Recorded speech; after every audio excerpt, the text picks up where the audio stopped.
दोस्तों नमस्कार। मैं नाज सुनांचली कथा कहानी और उपन्यास के इस अंक के साथ पुनः हाजिर हूँ। दोस्तों इस समय हम लोग सुन रहे हैं उपन्यास चरित्रहीन, जिसे लिखा है बंगला साहित्यकार शरतचंद्र चट्टोपाध्याय ने।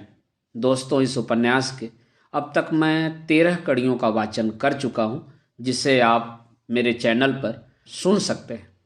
अब आइए सुनते हैं उपन्यास चरित्रहीन के 14वें भाग का वाचन मेरे अर्थात नाज सुनांचली के स्वर में। उपेंद्र और सतीश के चले जाने पर किरणमयी किवाड़ बंद करके वहीं खड़ी रही। अंधेरे में उसकी दोनों आंखें हिंसक जंतु की तरह जलने लगी। उसे ऐसा लगा कि दौड़कर यदि किसी के वक्ष स्थल पर काट लूं तो मेरी जान बचे। हाथ के चिराग को ऊंचाई पर उठाकर उन्मादों की तरह बोली, आग लगा देने का उपाय होता तो आग लगा देती। आग लगाकर जहां इच्छा होती चली जाती।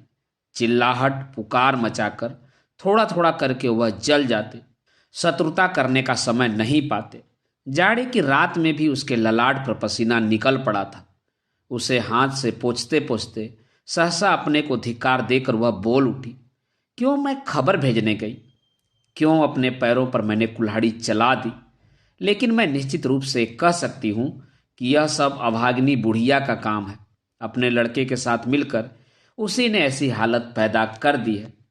सतीश की बातें बिच्छू के डंक की भांति रह रह कर जलाने लगी। इन दोनों आदमियों ने कुछ बातें अवश्य सुनी हैं, इसमें लेस मात्र संदेह नहीं था। लेकिन कितना और क्या क्या सुन चुके हैं, यह ठीक तौर से समझ न सकने के कारण वह और भी छटपटाने लगी। उसको पति और सास दोनों ने ही मिलकर समझाया था कि उपेन की तरह भला आदमी कोई नहीं है। उसके आ जाने से फिर कोई कष्ट न रहेगा। क्यों उसने विश्वास किया था? क्यों उसने अपने हाथ से ही पत्र लिखा था? अधेर सीढ़दार आंगन में एक तरफ खड़ी रहकर यह क्रोधोन्मत्त नारी इन लोगों पर झूठे षड्यंत्रकारी पैशाची स्वभाववादी के कितने ही आरोप लगाकर भी तृप्ति न पा सकी। क्रोध और हिंसा ने उसके हृदय में भयंकर तूफान उठा दिया था।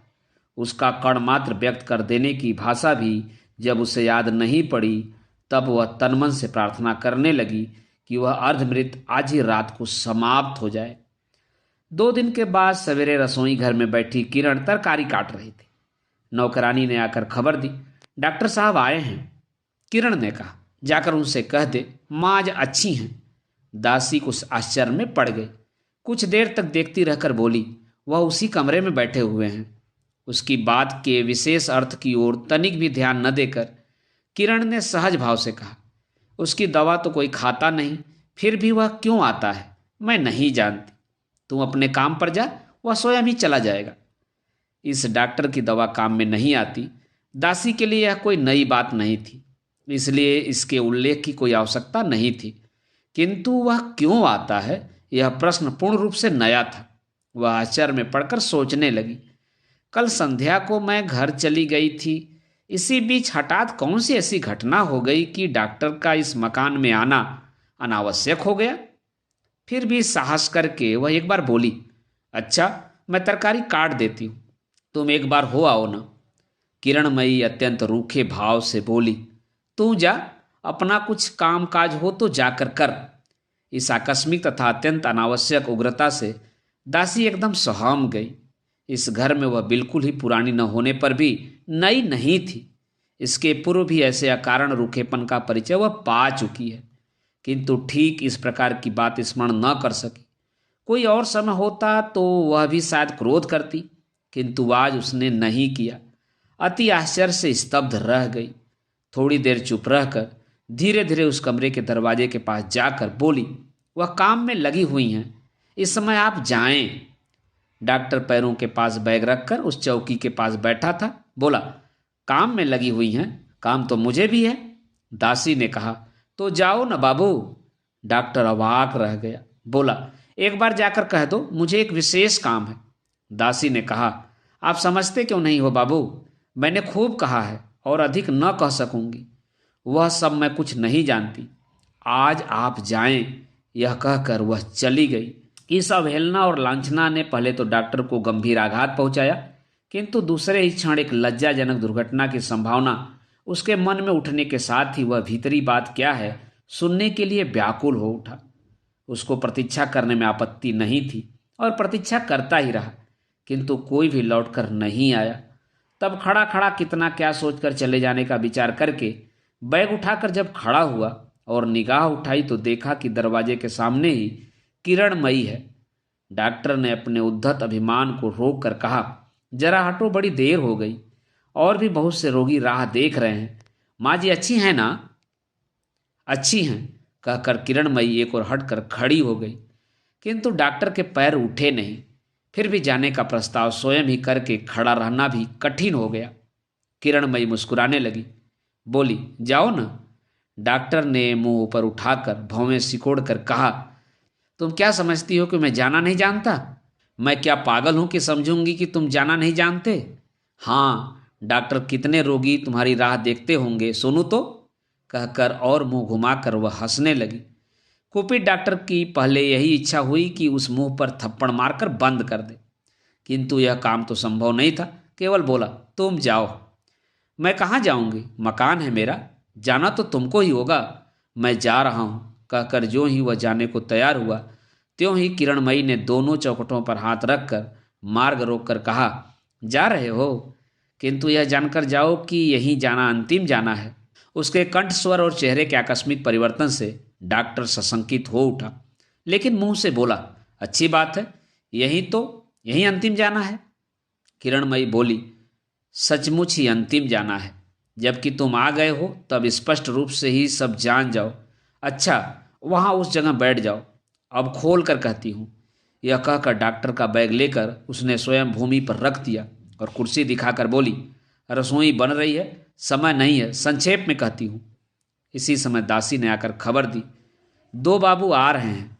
उसके साथ ही जूते की आवाज़ सुनकर किरणमयी व्याधमय से भीत हरिणी की भांति दासी को जोर से ठेलकर कमरे से दौड़कर भाग गई। डॉक्टर और नौकरानी आश्चर्य में पड़कर एक दूसरे के मुंह को ताकने लगे। थोड़ी ही देर के बाद जूते की आवाज़ द्वार के निकट आकर रुक गई। डॉक्टर ने देखा दो अपरिचित भले आदमी हैं। दोनों भले आदमियों ने देखा डॉक्टर हैं। उनके कोट के पॉकेट से हृदय परीक्षा के चोंगे ने अपनी गर्दन बढ़ाकर परिचय दे दिया। उपेंद्र और सतीश ने देखा डॉक्टर का चेहरा अत्यंत सूखा है। दुर्घटना की आशंका करके पूछा, आपने कैसा हाल देखा डॉक्टर साहब? डॉक्टर मौन रहा, उसका चेहरा और भी काला हो गया। उपेंद्र ने और अधिक सशंकित होकर प्रश्न किया, अब कैसे हैं? तो भी डॉक्टर ने बात नहीं कही। बिहुवल की भांति वह ताकता रहा। दासी ने कहा, तुम जाओ ना डॉक्टर साहब, अभी खड़े क्यों हो? डॉक्टर व्यग्र होकर बैग उठाकर बोला, मैं जाता हूँ, मुझे बहुत काम है, कहकर उपेंद्र और सतीश के बीच से ही वह तेजी से नीचे उतर गया और इस महाजन का पदानुसरण करके दासी कहाँ विलीन हो गई यह बात जानी भी नहीं गई। उस सुनसान टूटे मकान के टूटे बरामदे में दिन के 9 बजे उपेंद्र और सतीश चुपचाप आश्चर्य से एक दूसरे का मुंह देखने लगे। कुछ देर बाद सतीश बोला, उपेंद्र भैया, हारान बाबू की माँ क्या पागल हैं? उपेंद्र बोले, वह हारान भैया की माँ नहीं है, और कोई है, संभवतः दासी है, किंतु मैं सोचता हूँ डॉक्टर उस तरह क्यों चला गया। सतीश बोला, ठीक चोर की भांति, मानो पकड़े जाने के भय से भाग गया। उपेंद्र अन्मयक्ष भाव से बोले, प्रायः कहीं कोई भी दिखाई नहीं पड़ता, वह कमरा हारान भैया का है ना? सतीश बोला, हाँ, चलो उसमें, किंतु हठात घुसने का साहस नहीं हो रहा है, मुझे डर लग रहा है, शायद कोई घटना हुई है। सतीश बोला, ऐसी बात होने से रोने धोने के लिए आदमी जुट जाते, ऐसी बात नहीं है। ऐसे ही समय में दिखाई पड़ा, उस ओर बरामदेव से घुसकर किरणमयी आ रही है। जान पड़ता था मानो अभी अभी वह रो रही थी, आंखें पोंछकर चली आ रही है। कल दीपक के प्रकाश में जो मुंह सुंदर दिखाई पड़ रहा था, आज दिन के समय सूर्य के प्रकाश में स्पष्ट समझ में आ गया। ऐसा सौंदर्य पहले कभी दिखाई नहीं पड़ा, जीवित भी नहीं, चित्रों में भी नहीं। बहू ने कहा, आज हम लोग तैयार नहीं थे, मैंने सोचा था कह जाने पर भी शायद न आ सकेंगे। सतीश की ओर देखकर सहसा मुस्कुराकर बोली, बबुआ जी भी हैं? आज सतीश ने सिर झुका लिया। उपेंद्र ने पूछा, हारान भैया कैसे हैं? बहू ने उत्तर दिया, वैसे ही, चलिए उस कमरे में चलें। हारान के कमरे में उनकी माँ घोरमयी बिछौने के पास बैठी हुई थी। उपेंद्र के प्रणाम करते ही ऊंचे स्वर में रो पड़ी। हरान थके गले से मना करके बोला, चुप भी रहो माँ। उपेंद्र लज्जा से दुख से एक और बैठ गए। सतीश इस तरह उस और मुंह को यथासाध्य भारी बनाकर उस काठ के संदूक पर जाकर बैठ गया। बहू पल भर खड़ी रहकर सतीश की तरफ विद्युत कटाक्ष फेंक कर बाहर चली गई, मानो स्पष्ट धमका गई, तुम लोग यह अच्छा काम नहीं कर रहे हो। दोस्तों, अभी आप सुन रहे थे उपन्यास चरित्रहीन के 14वें भाग का वाचन। दोस्तों, अब लीजिए सुनिए उपन्यास चरित्रहीन के 15वें भाग का वाचन मेरे अर्थात ना सुनांचली के स्वर में। सतीश ने दृढ़ निश्चय कर लिया कि वह डॉक्टरी पढ़ना नहीं छोड़ेगा।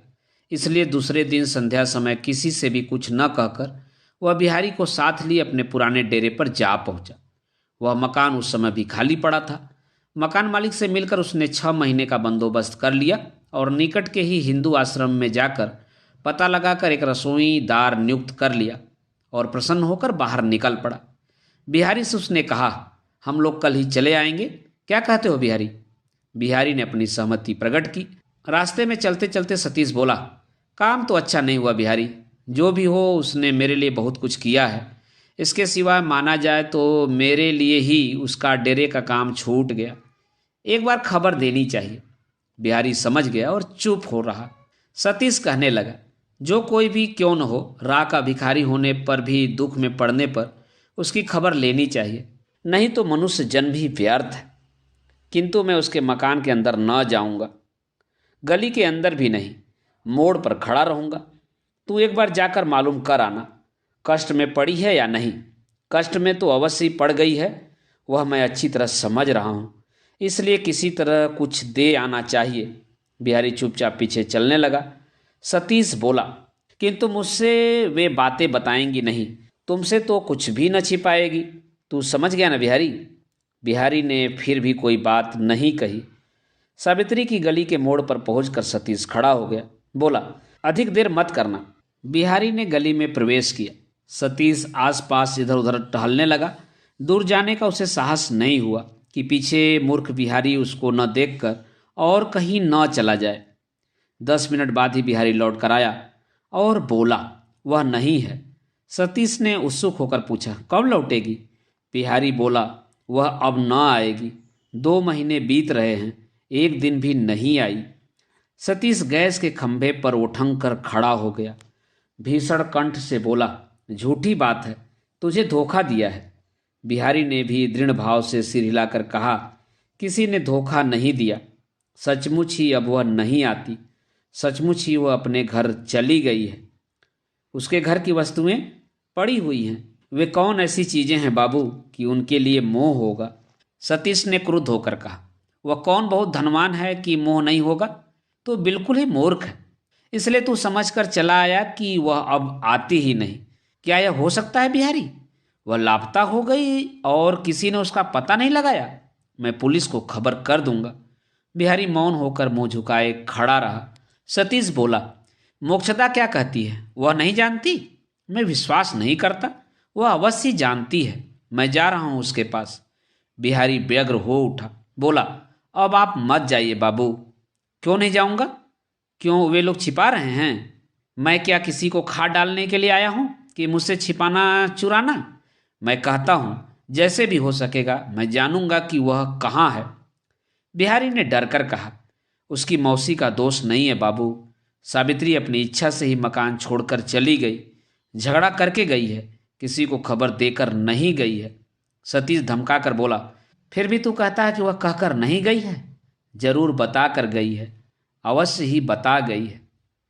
बिहारी ने सिर हिलाकर कहा, नहीं, लेकिन वह शहर में ही है। किस जगह पर है? गधे की तरह मुंह बाए मत रह बिहारी, क्या हो गया है बता। बिहारी क्षण भर स्थिर रहकर कुछ सोच कर बोला, आपको दुख होगा इसलिए, नहीं तो सब बातें सभी को मालूम है, मैं भी जानता हूं। सतीश अधीर हो उठा, क्या जानता है बताना। बिहारी फिर भी चुप रहा।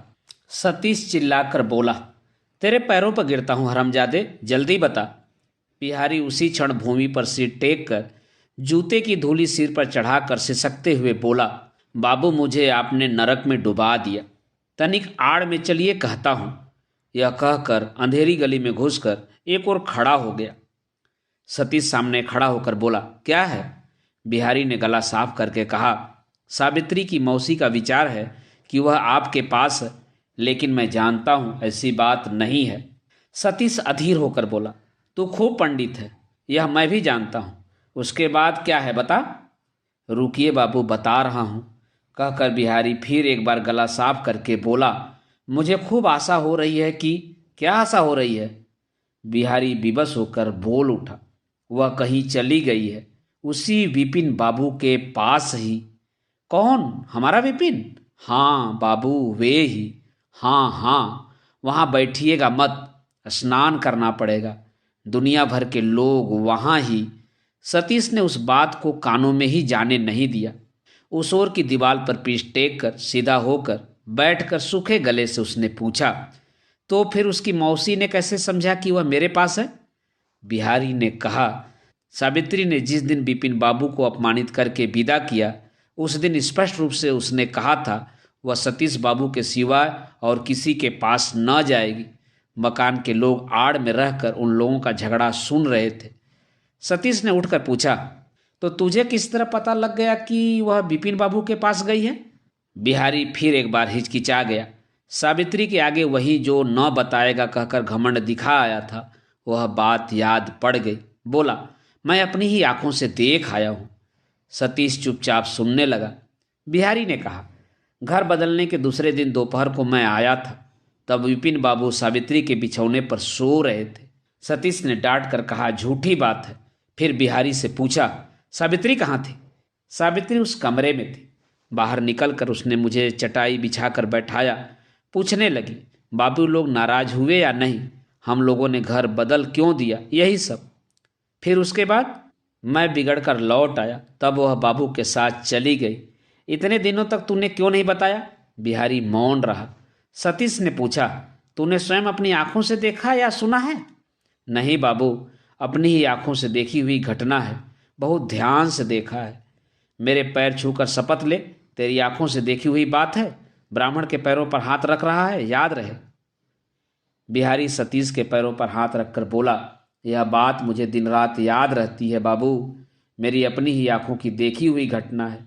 सतीश ने पल भर चुप रहकर कहा, तू डेरे पर चला जा, उपेन भैया से कहना आज रात को मैं भवानीपुर जाऊंगा, लौटूंगा नहीं। बिहारी को विश्वास नहीं हुआ, वह रोने लगा। सतीश ने आश्चर्य में पड़कर कहा, यह क्या रे, रोता क्यों है? बिहारी ने आंखें पोंछते हुए कहा, बाबू, मैं आपके लड़के की तरह हूं, मुझसे छिपाइएगा मत, मैं भी साथ चलूंगा। सतीश ने पूछा, क्यों? बिहारी ने कहा, बूढ़ा तो हो गया हूं जरूर, लेकिन जाति का अहीर हूं। एक लाठी मिल जाने पर अब भी 5-6 आदमियों का सामना कर सकता हूं।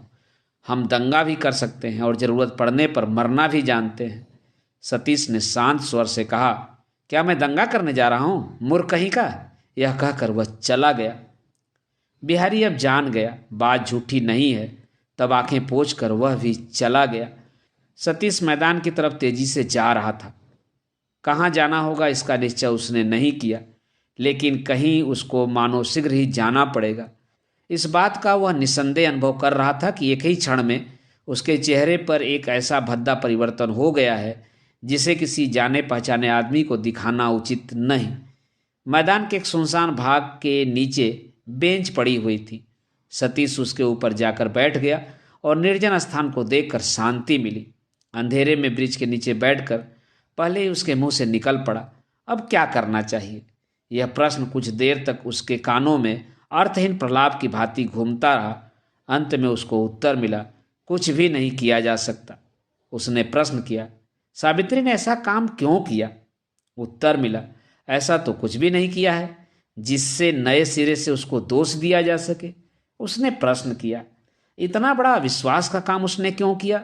उत्तर मिला, कौन सा विश्वास उसने तुमको दिया था, यह पहले बताओ। सतीश कुछ भी बता न सका। वस्तुतः उसने तो कोई झूठी आशा दी ही नहीं थी। एक भी दिन के लिए उसने छलना नहीं की, बल्कि वह बार बार सतर्क करती रही, शुभकामना प्रकट करती रही, बहन से भी अधिक स्नेह करती रही। उस रात की बातें उसने याद की। उस दिन निष्ठुर होकर उसको घर से निकालकर उसने बचाया था। कौन ऐसा कर सकता है? कौन अपनी छाती पर वज्र रखकर उसको सुरक्षित रख सकता था। सतीश की आंखों की पलकें भीग गईं, किंतु यह संशय उसका किसी प्रकार से दूर नहीं हो सका कि इस उत्तर में कहीं मानो एक भूल हो रही है। उसने फिर प्रश्न किया, किंतु उसको तो मैंने प्यार किया है। उत्तर मिला, क्यों प्यार किया? क्यों जानबूझकर तुम कीचड़ में उतर गए? उसने प्रश्न किया। यह मैं नहीं जानता, कमल लेने जाने पर भी कीचड़ तो लगता है। उसे उत्तर मिला, यह है पुरानी उपमा, काम में नहीं आती। मनुष्य अपने घर में आते समय कीचड़ धोकर कमल ले आते हैं। तुम्हारा कमल ही कहाँ और यह कीचड़ तुम कहाँ धोकर अपने घर आते? उसने प्रश्न किया। अच्छा, भले ही मैं घर नहीं आता। उत्तर मिला, छी, उस बात को भी मुंह पर मत लाना। इसके बाद कुछ देर तक मौन होकर नक्षत्र भरे काले आकाश की तरफ देखकर एकाएक बोल उठा। मैंने तो उसकी आशा छोड़ ही दी थी, उसे मैं पाना भी नहीं चाहता था, किंतु मुझे उसने इस प्रकार अपमानित क्यों किया? एक बार पूछ क्यों नहीं लिया? किस दुख से वह यह काम करने गई? रुपए के लोभ से किया है, यह बात तो किसी प्रकार मैं सोच नहीं सकता। विपिन की तरह आचरण भ्रष्ट शराबी को मन ही मन में उसने प्यार किया था। इस बात पर विश्वास करूं तो किस तरह? तो फिर क्यों? गंगा जी की शीतल वायु लगने से उसे जाड़ा लगने लगा। वह ज्यों ही चादर नीचे से ऊपर तक ओढ़कर आंखें बंद करके बेंच पर लेट गया, त्यों ही सावित्री का चेहरा उज्जवल होकर स्पष्ट हो उठा। कलंक की कोई भी कालिमा उस चेहरे पर नहीं है। गर्व से दीप्त, बुद्धि स्थिर, स्नेह से स्निग्ध, परिणत यौवन के भार से गंभीर, तो भी रसों से लीलाओं से चंचल, वही चेहरा, वही हंसी, वही दृष्टि, संयत परिहास, सबसे ऊपर उसकी वह अकृत्रिम सेवा।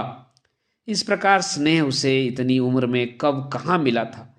भस्माच्छादित अग्नि की भांति उसके आवरण को लेकर खेल मचाते समय जो अग्नि बाहर निकल पड़ी है, उसकी जलन से किस तरह, किस रास्ते से भागकर आज वह मुक्ति पावेगा? मुक्ति पा लेने से भी क्या हो जाएगा? उसकी दोनों आंखों से आंसू झरझर गिरने लगे। आंसू को उसने रोकना नहीं चाहा, आंसू को पोंछ डालने की भी इच्छा नहीं की। आंसू इतना मधुर है, आंसू में इतना रस है। आज वह अपने परम दुख में यह प्रथम उपलब्धि करके सुखी हो गया, और जिसको उपलक्ष्य करके इतने बड़े सुख का आस्वाद वह जीवन में पहले पहल प्राप्त कर सका, उसी को लक्ष्य कर दोनों हाथ जोड़कर उसने नमस्कार किया। सतीश चाहे जैसा भी क्यों न हो, भगवान हैं, उन्हें धोखा नहीं दिया जा सकता। छोटे बड़े सभी को एक दिन उनके सामने उत्तरदायी के रूप में विवरण देना पड़ता है। इन बातों पर वह निसंदेह विश्वास करता था।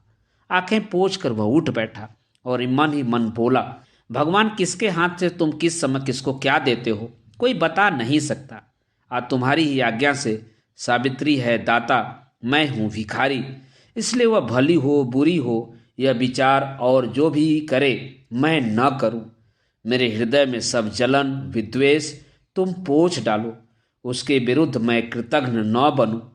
उधर ज्योति साहब के मकान में संध्या के पश्चात बैठक खाने में सरोजनी, ज्योतिष, उपेंद्र और दूसरे एक नाटे कद के दाढ़ी मूछ साफ किए हुए हृष्ट पुष्ट भले आदमी बैठे हुए हैं। इनका शुभ नाम है शशांक मोहन। ये विलायत हो आए हैं, इसलिए साहब हैं। थोड़े ही दिनों में सरोजनी के प्रति आकृष्ट हो गए हैं और इसे प्राण प्रण से व्यक्त कर देने का पूर्ण प्रयास कर रहे हैं। वह प्रयास कहाँ तक सफलता की ओर अग्रसर होता जा रहा था, इसे केवल विधाता ही जान रहे थे।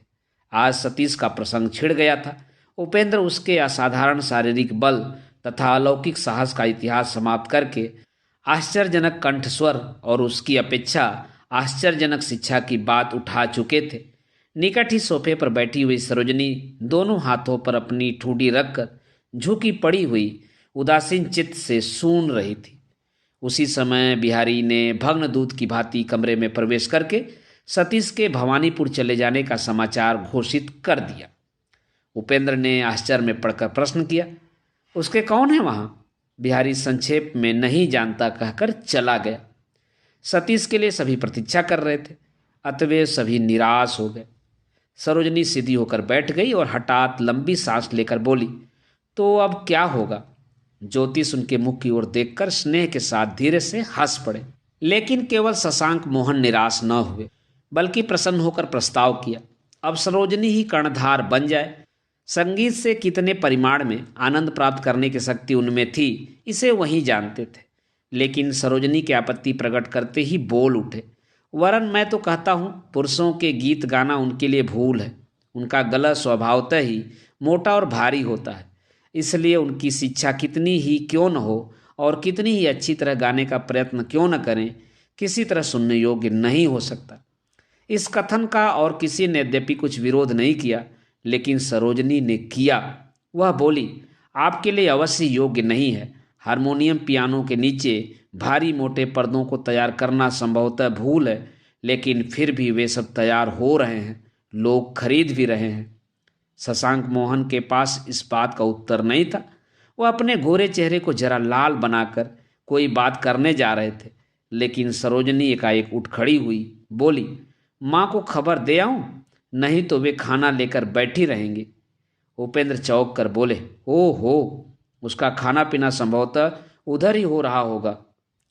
उपेंद्र के कथन में आंतरिक स्नेह के सिवा और कुछ भी नहीं था, और सतीश उनका अत्यंत स्नेह पात्र यदि न रहता तो वे यह बात मुंह से निकाल भी नहीं सकते थे। इस बात को सरोजनी ने भली भांति समझकर हंसकर कहा, यह आपका भारी अन्याय है। उनकी रुचि यदि आपकी कुरुचि के साथ न मिले तो दोष आपका ही है, उनका नहीं। अच्छा, माँ को बताकर आती हूँ, कहकर सरोजनी शीघ्रता से बाहर चली गई। उसके चले जाने पर तुरंत ही शशांक मोहन उपेंद्र की ओर घूमकर बोले, आपके मित्र संभवतः बड़े कट्टर सनातनी हैं। उपेंद्र जरा हंसकर बोले, कम नहीं, पूजा अधिक ही करता है। सतीश कभी कभी छिपकर शराब पीता था, यह बात वह जानते नहीं थे, शायद सपने में भी सोच नहीं सकते थे। शशांक मोहन ने पूछा, वह करते क्या हैं? उपेंद्र बोले, कुछ भी नहीं, कभी वह कुछ करेगा ऐसी आशा भी किसी को नहीं है। इस समाचार से शशांक मोहन के मन के ऊपर से मानो एक पत्थर उतर गया। प्रसन्न होकर बोले, इसी पर? ज्योतिष इतनी देर तक मौन रहकर सुन रहे थे। उपेंद्र को लक्ष्य कर बोले, यह बात तो उचित नहीं है उपेंद्र। शारीरिक उत्सर्ग क्या कुछ भी नहीं है? इसके सिवा मैं तो उनकी गान विद्या पर मुग्ध हो गया हूँ। जो कुछ उन्होंने किया है, हमारे देश में उसके योग्य सम्मान यदि उसको न मिला तो दुख की बात है, इसमें संदेह नहीं। लेकिन वह दोष तो हम लोगों का ही है, उसका नहीं। और सच बात तो यह है कि मुझे तो तुम्हारे मित्र को देखकर सचमुच ही ईर्ष्या होती है। अच्छी बात है, बूढ़े की आमदनी कितनी है जी? उसी समय सरोजनी ने चुपचाप कमरे में प्रवेश करके अपने भैया की कुर्सी की पीठ पर हाथ टेक कर खड़ी होकर पूछा, किसकी भैया? ज्योतिष ने कहा, सतीश बाबू के पिता की। उपेंद्र बोले, ठीक नहीं जानता, संभवतः लगभग 2 लाख। ज्योतिष दोनों आंखें फाड़ कर बोला, राजा हैं क्या जी? उपेंद्र बोले, नहीं राजा नहीं, किंतु सदा से ही वे बड़े जमींदार हैं। उस पर वृद्ध ने विशेष रूप से आमदनी बढ़ा ली है।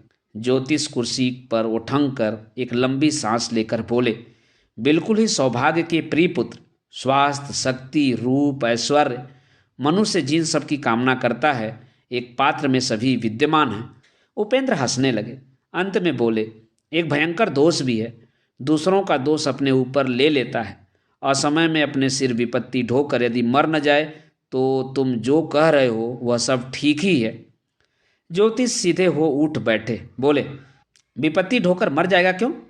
उपेंद्र बोले, असंभव नहीं है, और पहले भी हो चुका है।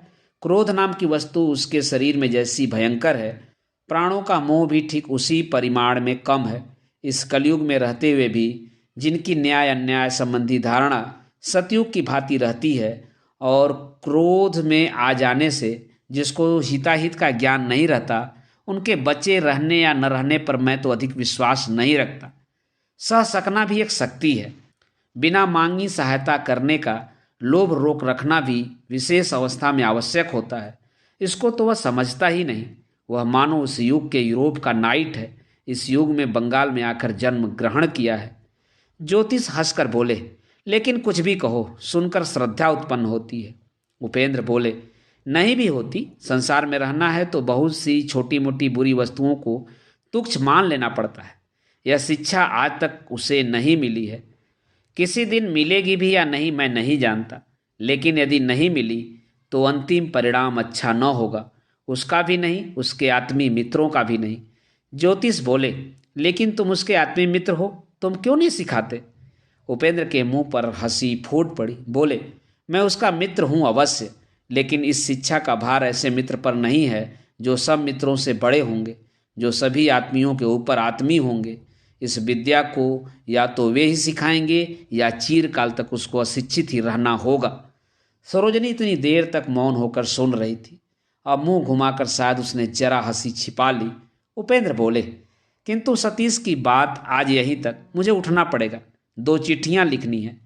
ज्योतिष को भी आवश्यक कागज पत्र देखने थे, उनका भी बैठना संभव नहीं था, इसलिए वे भी उठने उठने की कह रहे थे। किंतु सबसे पहले उठ पड़ी सरोजनी। इस बार जान पड़ा मानो उसने उपेंद्र को कुछ कहना चाहा, किंतु अंत में कुछ भी नहीं कहा, किसी को भी एक छोटा नमस्कार तक नहीं किया। अनमनस्क की भांति वह धीरे धीरे बाहर चली गई। आज की सभा जैसी जमने की बात थी, उसी तरह वह जम नहीं सकी, बल्कि भांग हो गई, और वह भी बुरी तरह। उपेंद्र न तो कुछ जानते ही थे, न वे कुछ जान सके। दोस्तों, अभी आप सुन रहे थे उपन्यास चरित्रहीन के 15वें भाग का वाचन मेरे अर्थात नाथ सोनांचली के स्वर में। दोस्तों, इस उपन्यास के आगे के भागों को आप मेरे वाचन के अगले क्रम में सुन सकते हैं, तो जुड़े रहिए कथा कहानी और उपन्यास के साथ। नमस्कार, धन्यवाद।